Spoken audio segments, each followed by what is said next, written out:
Hello class, today we're going to go over chapters 4 through 6, and starting with chapter 4, we're going to talk about the organization of musical sounds. Now, Western music is based on the octave equivalence, and if you can remember from last chapter, an octave is the span of 8 notes, 8 pitches. Now, with our pitches, the way that we categorize this octave, we use the alphabet letters A through G. And after we get to G, we start over on A again and go A through G. Now, within that span of the octave, if we were to divide the distance of those notes in half, we would get 12 equal semitones or half steps. And when you put those half steps together, we form a chromatic scale of those 12 half steps within the span of the octave. Within the chromatic scale, we have sharps and flats. The sharp is a symbol that raises a tone by a half step. It kind of looks like what you guys call a hashtag or the pound sign. And the flat, which is lowercase italicized b, it lowers the pitch by a half step. A whole step is equal to 2 half steps. Now in this next slide here, we see that 2 half steps equals a whole step. So we see C going to C sharp, that's 1 half step. So looking at the keyboard there, we have the C pitch or do, moving up from the white key to the black key to the C sharp. That distance there is the half step. That's the smallest distance that we have here in Western music. Now, moving from that black key, the C sharp, to the D key, that's also a half step. There isn't another pitch in between those 2 notes. Now look at C going to D. We have a black key in between those 2 pitches. And because of that, we have 2 half steps. So that C to D is a whole step. So a whole step equals 2 half steps. And an octave has 12 half steps. So going from C to C sharp to D sharp to E, then F, F sharp, G, G sharp, A sharp, B, and then C. That's the span of the octave. That's 12 half steps. And now on to major and minor scales. These scales have a specific pattern of whole steps, which is shown by the W, and half steps with the H.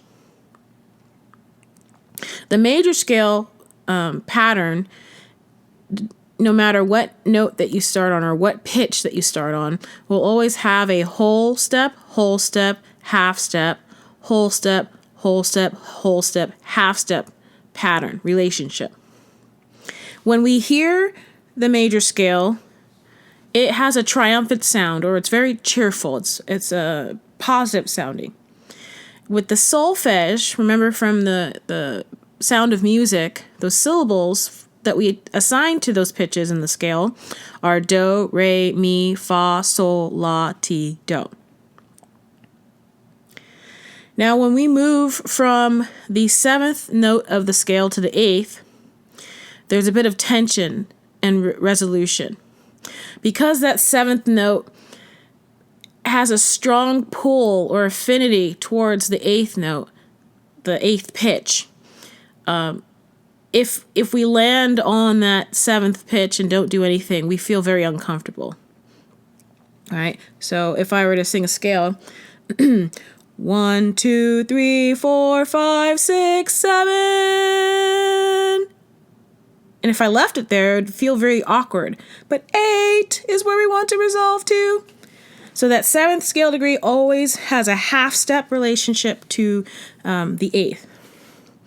With the minor scale, the pattern for that scale, depending on, no matter what note that we start on, is a whole step, half step, whole step, half step, whole step, whole step. This has a darker and sadder sound, and it sounds lowered or flattened start on the 3rd note of the scale. In the major scale, the third note of the scale does not sound lowered. It's a happier sound. So, those are the differences between the major and minor scales. Now, as we see what the actual scales look like on the staff, we have the C major scale and the C minor scale. Look at the third note of the scale. So in C major, we have our E, but in the C minor scale, we have our E flat. See that little flat sign? It has lowered that E natural down a half step to the E flat. And the same thing happens with the A flat and the B flat. And we can also see the patterns that I talked about before, the whole, whole, half, whole, whole, whole, half. And in the minor scale, the whole, half, whole, half, whole. It's a bit of a tongue twister there. All right, so those are the differences in those two types of scales. And so this could actually be a D major scale or an F minor scale. We can start on any pitch and build the scales based off of these patterns. The artist Sophie Taeuber-Arp created the composition in circles and overlapping angles piece pictured here. This was in 1930. The overlapping and repeated shapes in the artwork can be compared in music to new pitch levels or to modulations to another key. Now, modulations, I don't think we've had this term before, but basically, a modulation is the process of the transition from one key to the next. So in a modulation, if you're in one key, you start to hear tones or pitches that don't belong to that key, but are moving you towards the new key where they do belong. And also within the major and minor scales, we have a tonic-dominant tonic relationship, or the basic progression of harmony. The tonic is the do, or the first note of the scale. The dominant is the sol, the fifth note of the scale. And tonality, which is the key or the home, is the organization around a tonic. And this is a basic principle of a musical structure that's found in most Western music from the 1600 to the 1900. Now we have diatonic versus chromatic. Diatonic music is clearly major or minor key. So there's no distinguishing. It's not like we have a major and a minor key in the same key or scale.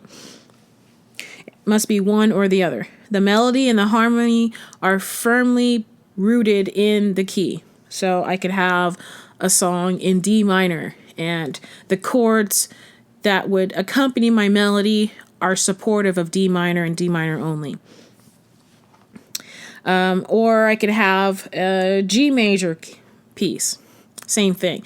The tonic and the dominant are related to the G major key. The diatonic centers on the tonic and its related harmonies. Baroque and classical era music is largely diatonic. However, chromatic music has the full gamut of the 12 half steps. Romantic era composers explored chromaticism. This is the period from the late 18th century to the 19th century. And because this chromaticism, it's very jarring. It really is prevalent in the style of that time, with taking away with the emotions and expressing your art through your emotions, and having that chromaticism really demonstrated that compared to having the diatonic music of the earlier years. Now, other scale types, we have the pentatonic scale, which is a 5-note scale. And this scale is prevalent in African, Asian, and Native American musics. We have the tritonic, which is a 3-note pattern. And this is a music from some African cultures. And there are microtones, intervals that are smaller than a half step. So remember, in Western music, I mentioned that the half step is the smallest interval that we encounter in Western music. However, around the world, that's not the case. They have microtones. Think of it as an inflection or a brief microtonal dip from an original pitch. So let's say I have as my pitch. It's not quite it's not quite the next half step. It's in between. And if you were to listen to that music with having your Western ear, it would sound like the music is out of tune. But that's just the way that we hear the music. Now we have the major minor system. In Western music, the active chord seeks resolution. With triads, the 3-note chords that are built on the scale steps, we have the tonic, which we indicate with a Roman numeral capital 1. And it's built on the first scale step, the do. And it's the point of ultimate rest, or the home base. So no matter where the music goes, we always end up back at do. It's like you leave your house, you come back, you drive around, you do all your errands, or you go on vacation, and you come back and you park your car in the garage, you're back at home. That's the tonic. The dominant, we indicate with the Roman numeral 5, uppercase 5, is built on the 5th scale step, and we call that sol, S-O-L. This is the chief active chord. And by chief active chord, think of it as the home away from home. The home is the most stable place, but the home away from home is still stable, but not quite stable enough. So I like to think of it as, maybe it's like your best friend's house that you'd spend all your time with, but at a certain point in time, it's time to go home. That's kind of, or your grandparents' house that you spend your summers at. You feel at home there, but at some point you have to return to your home. And that's kind of what the dominant is like. Then we have the subdominant. We indicate that with the Roman numeral 4. And it's stable-ish, not as stable as the dominant and not as stable as the tonic, but it's like your home away from home. And that's built on the 4th scale step. We call that fa, F-A. And it's also an active chord, but not as strong as the chief active chord, the dominant. And when we have the chord progression of a 4 chord going to a 1 chord, that's that amen that you would hear in church songs, like amen, right? Now, the next part, we have the key as the form building element. That means the key provides musical unity. There are 3 main chords that are used, the 1 chord, the 5 chord, and the 4 chord. The home key provides unity. Foreign keys add variety and contrast. Within this form building element, we also have modulation, which I alluded to earlier. It's a shift to a different key during a composition. So let's say we're in the key of C, and C major has no sharps or flats in it. It's a blank slate. If you're looking at the piano, it's all the white keys. C to C, C to C. Then all of a sudden you start to see some F sharps in the melody. F sharp does not belong in C major. However, F sharp does belong in G major, which is the next closest key.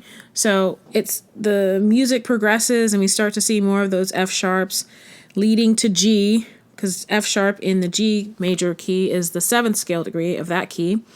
And before you know it, we're in G major. So it's sometimes the modulations can be quick or they can be slower and not as noticeable. But there are pitches that are in the new key that aren't in the previous key that start to show up and become more stable. Next, we have transposition. So we have an entire work set or section of music that's in a new key. An example of this is when you have multiple singers who sing the Star Spangled Banner, our national anthem. Because of their voice and their vocal capabilities, they might have to change the actual key that they sing in. They're still singing the same intervals, they just start on a different starting pitch. So you can have the Star Spangled Banner starting in, like, let's say, "Oh, say, can you see?" And then maybe somebody else with a lower voice. "Oh, say, can you see?" The interval distance, the distance between the pitches are the same. It's just we start on a different pitch, and that also changes the tone quality or the timbre of the song. Sometimes when you sing in a lower key, it has a darker sound, and sometimes with the higher notes, the higher keys, it has a brighter sound. All right. And another reason why we might have transposition in music is because certain instruments are in a specific key. And so if we want to play a different part or something, you might need to take that same interval distance and apply it so that the right pitches are being played on that instrument. All right. Now moving on to chapter 5. We have the musical texture. Now we have a couple different types of texture. The first one is monophony. This is where we have this single voice, or whether it's sung or instrumental. We have one line of music without accompaniment, meaning solo. Only that one instrument or that one singer is being heard. One note at a time, and not multiple notes at the same time. We have one focus. It's that single line melody. Next, we have heterophony. The melody is combined with an ornamental version or ornamented version of itself. Several musicians will sing or play the same musical line. There are some variations of the element, whether it's pitch or rhythm. And it's subtle, very nuanced variation. So you in the whole scheme of things, you still hear the same, the original like melody, but it's a little bit embellished. And now the embellishments are not so much that they detract from the actual melody. It still feels like it's one complete line. However, the sound may seem maybe a little bit out of sync because of some echoing or entrances, but they're all singing the same type of melody. This is a common texture in non-Western cultures, and jazz and spirituals depend on this heterophonic texture. Next, we have polyphony, or polyphony. This is where you have two or more melodic lines combined. This is based on counterpoint, which means note against note, and it requires more experienced listening. Next, we have homophony, or homophony, and this is where the melody, which is the primary focus, is joined with harmonies. The chords support or enhance this principal line. Traditional and popular styles of music use this form. And homorhythmic, which is where all voices move in the same rhythm, is think of it as the vertical conception. Hymnal music, where everyone sings the same exact rhythm, but maybe they have different pitches to form chords while they're singing. The melody is the most obvious line. And textures may also vary within a composition. So you could start off with a monophonic line that may branch out into, maybe polyphony, and then dabble in some homophony. It just depends on what the composer wants to do. But just be aware that there are these different types of textures within the music. So here we have an example of a monophonic melodic line. This is from Hildegard von Bingen. Kyrie, it's a chant.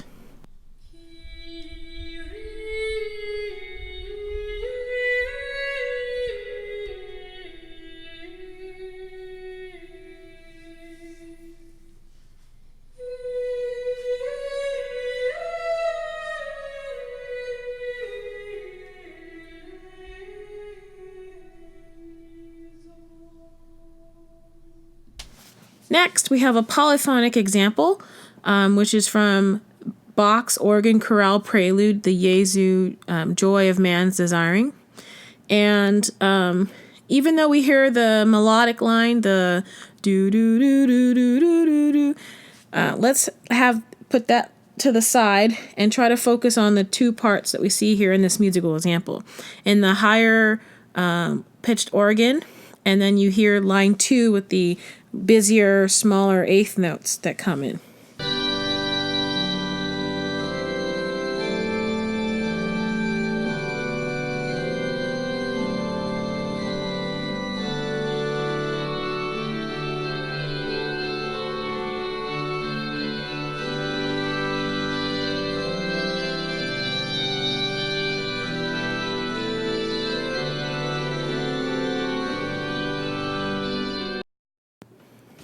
Next, we have a homophonic example from Haydn, Franz Joseph Haydn's Symphony No. 94, the Surprise Symphony.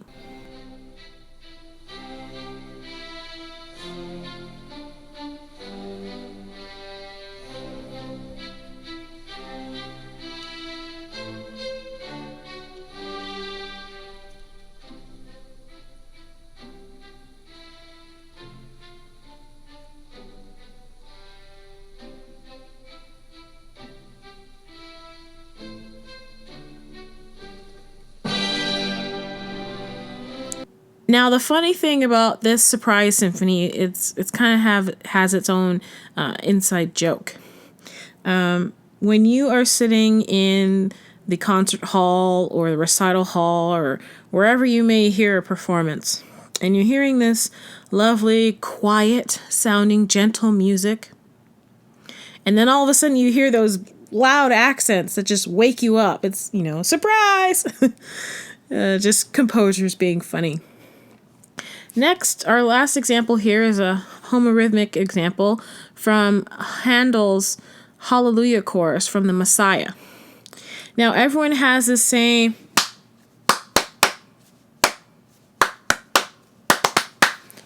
rhythm, but they have different pitches, so they're forming chords while they sing this same rhythm.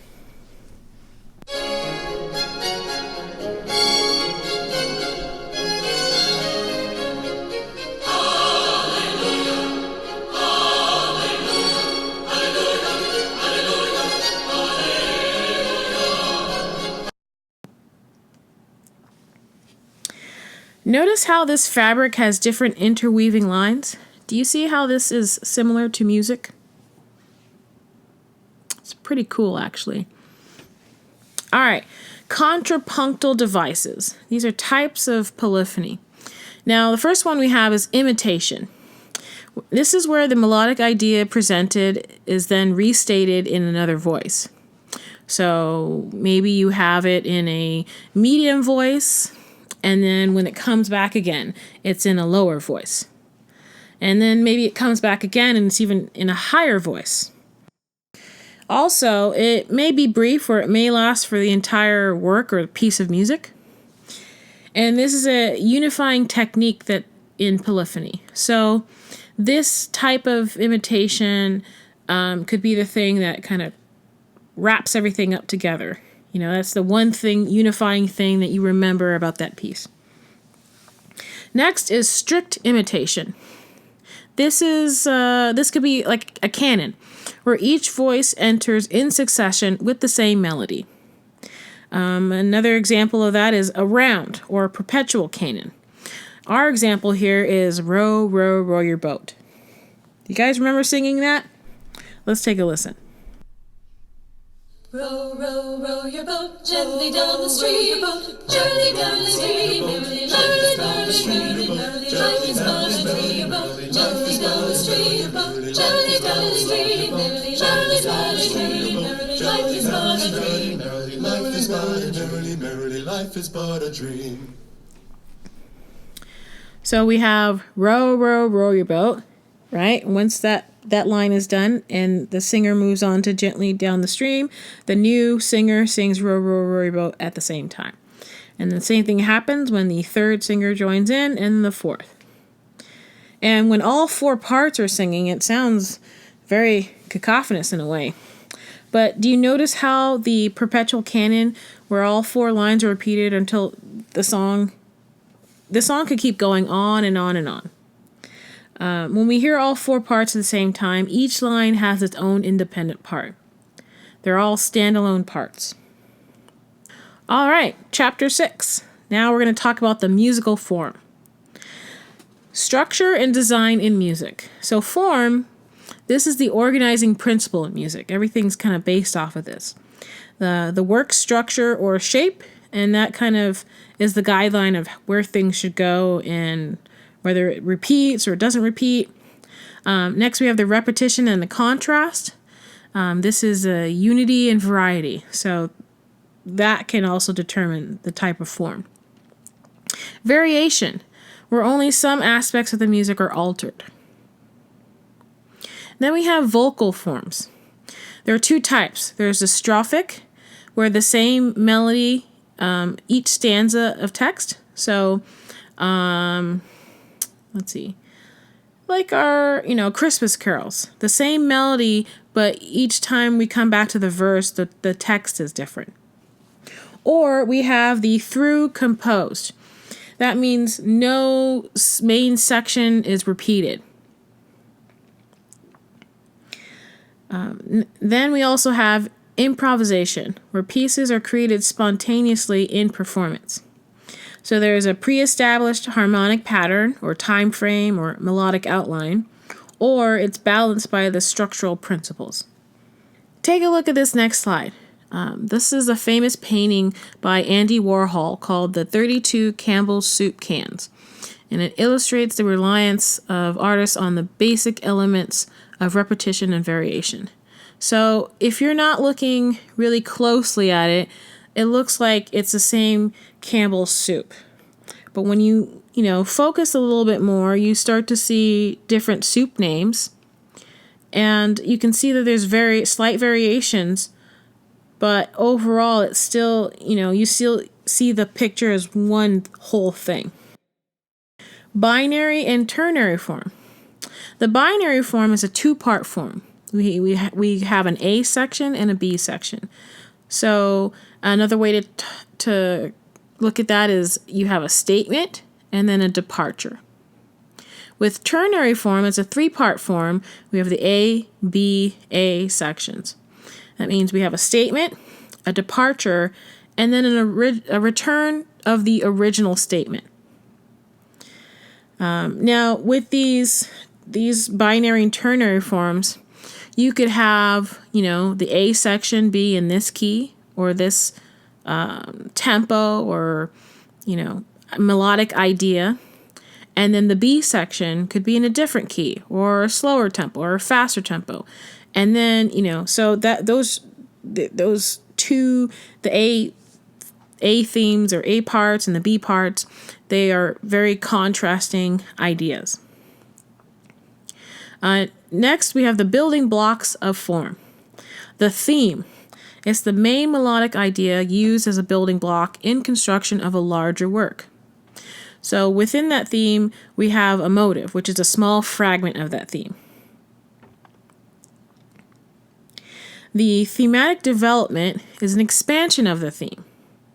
So we could have our theme, we can have like a little small fragment, but if we wanted to maybe create another section of the music, we could just take that small idea of that theme or even that motive and, change the key that it's in or have it repeat many times or elongate it or shorten it.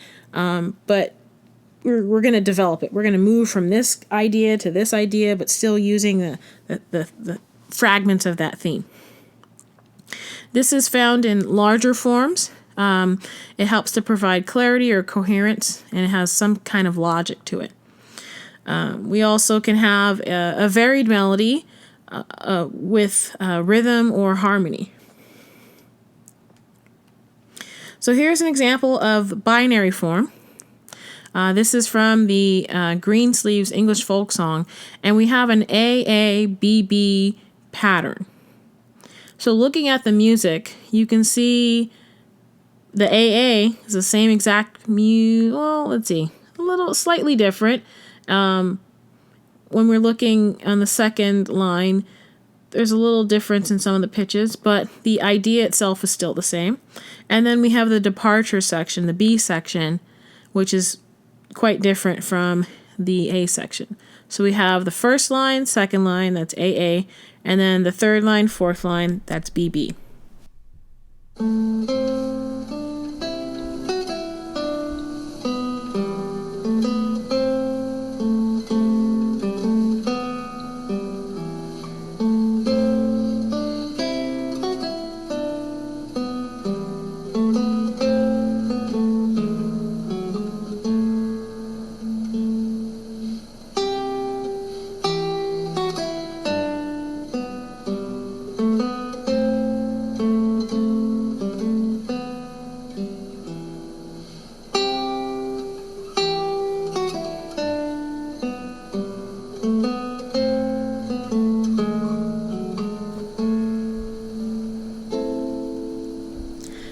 Now, our example of ternary form. This is from the Shaker hymn, Simple Gifts. We have an ABA form. And so we have the A section. 'Tis a gift to be simple, 'tis a gift to be free, 'tis a gift to come down where we ought to be, and when we find ourselves in the place. And then we have our B section.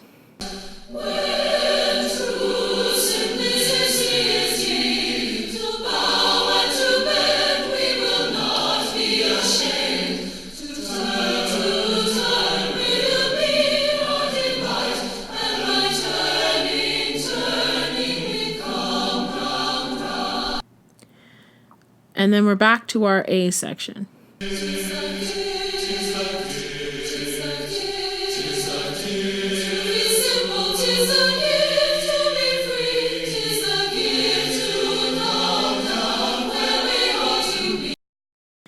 And here we have America, which is also known as God Save the Queen.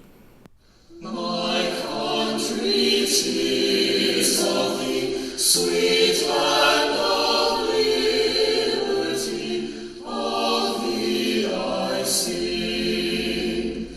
That where my fathers died, land of the pilgrims' pride, from every mountain side let freedom ring.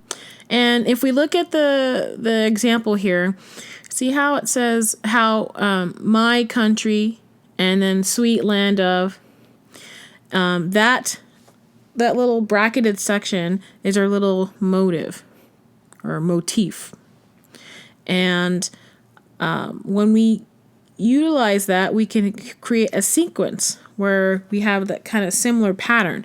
So looking at land where my fathers died, land of the pilgrim's pride, those bigger sections are called a sequence. So it's the same kind of pattern, just either move down a step or, it could be even a larger interval, but it's still the same kind of pattern.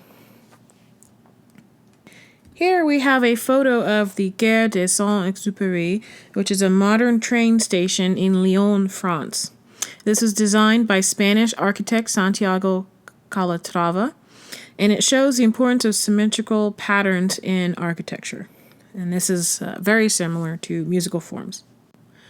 The next part of the thematic development is procedures, where we could have repetition, whether it be exact or varied, or have the sequence, where the idea is restated in a higher or lower pitch.